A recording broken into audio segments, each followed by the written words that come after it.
জনগণের দীর্ঘদিনের পানীয় জলের সমস্যা সমাধানে বড় সিদ্ধান্ত আগরতলা পুর নিগমের মেয়র দীপক মজুমদারের।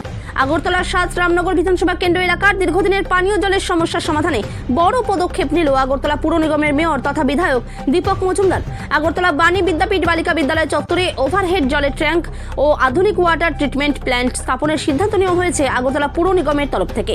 বুধবার এই প্রকল্পের জন্য নির্ধারিত স্থান পরিদর্শন করেন আগরতলা পুর নিগমের মেয়র দীপক মজুমদার। তার সঙ্গে উপস্থিত ছিলেন জল বোর্ড ও পুর নিগমের সংশ্লিষ্ট আধিকারিকরা। পরিদর্শনকালে প্রকল্পের পরিকাঠামো, জল সরবরাহ ব্যবস্থা এবং বাস্তবায়নের সম্ভাব্য সময়সীমা নিয়ে বিস্তারিত আলোচনা হয়। এই প্রকল্প সম্পূর্ণ হলে আগরতলা ৭ রামনগর বিধানসভা কেন্দ্র এলাকার প্রায় ২৭০০টি বাড়িতে নিয়মিত ও পরিশ্রুত পানীয় জল সরবরাহ নিশ্চিত হবে বলে সংবাদ মাধ্যমকে জানিয়েছেন মেয়র দীপক মজুমদার। তিনি আরও জানিয়েছেন, দীর্ঘদিনের জল সংকট থেকে এলাকাবাসী মুক্তি পাবেন বলে আশাবাদী। না, এই রামনগর ৪ নম্বর রাস্তায় বাণী বিদ্যাপীঠ বালিকা বিদ্যালয়ে ওভারহেড জলের ট্যাঙ্ক করা হবে। এটা মূলত রামনগর বিধানসভার অধিকাংশ এলাকা এবং বরদলি একটা অংশ বিধানসভার, এখানে জলের কিছুটা ক্রাইসিস আছে জল সাপ্লাইয়ের ক্ষেত্রে। তো আমাদের রামপুর যে আছে এখান থেকে আপনার এটাকে জলটা এনে ওভারহেড করে এখান থেকে সাপ্লাই করা হবে মূলত। আর অন্যান্য বিষয় আছে, তারা যেভাবে হোক রামনগর বিশেষ করে ৭, ৮, ৯, ১০-এর পিছন যে জায়গাটা, এটা জলের একটা ক্রাইসিস আছে এবং তরুণ সংঘের সামনে যে জায়গাটা, স্পোর্টিং ক্লাবের পিছনে জায়গাটা এবং ১৬ নম্বর ওয়ার্ডের কিছু কিছু অংশ জলের ফ্লো কম বা কিছুটা ক্রাইসিস আছে।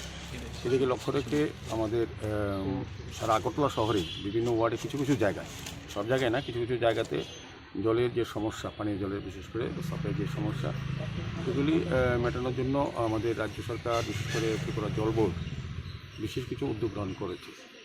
এবং আমার আশা যে আমাদের প্রায় যত হাউস হোল্ড আছে আগরতলা শহরে কিছু দিনের মধ্যে আস্তে আস্তে আমরা সমস্ত বাড়িতেই বিশুদ্ধ পানীয় জলের কানেকশন দিতে পারবো। কানেকশন আছে, মানে সাপ্লাই সাফিসিয়েন্ট, দুবেলা যাতে ভালো জল পায়, শুদ্ধ পানীয় জল, সেই ব্যবস্থা করা হচ্ছে। তো বিভিন্নভাবে কিছুদিন আগেও কিছু মাননীয় মুখ্যমন্ত্রীর হাত ধরে কিছু প্রকল্প আমরা উদ্বোধন করেছিলাম, যেগুলো সাপ্লাই অলরেডি মানুষ সুযোগ পাচ্ছে। আমাদের দেখা গেছে গতকালকে আমরা জল বোর্ডের এখানে চিফ ইঞ্জিনিয়ার সাহেব আছে, এক্সিকিউটিভ ইঞ্জিনিয়ার আছে, আমাদের আমাদের মিউনিসিপ্যালিটি কর্পোরেশনের এক্সিকিউটিভ ইঞ্জিনিয়ার, কমিশনার সহ আধিকারিকরা সবাই আছেন। আমরা গতকালকেও একটা উচ্চ পর্যায়ে আমাদের সিও ছিলেন জল বোর্ডে, আমরা আলোচনা করেছিলাম। এটা থেকে বেরিয়েছে প্রায় ১৮-১৭ হাজার কিছু সংখ্যক কানেকশান আমরা হয়তো ঠিকমতো পরিবার দিতে পারছি না। সেটা যদি আমরা এইগুলি কমপ্লিট হয়ে যায়, তো আলটিমেটলি আগরতলা শহরে প্রত্যেকটি বাড়িতেই জলের কানেকশন আছে, যাতে দুবেলা ভালোভাবে জল দেওয়া যায়, সেই ব্যবস্থা করা সম্ভব হবে।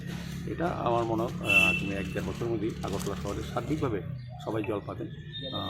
সেই ব্যবস্থাই আমাদের সরকার, আমাদের পৌর নিগম, আমাদের জল বোর্ড, ত্রিপুরা জল বোর্ড সেই দিশায় কাজ করছে।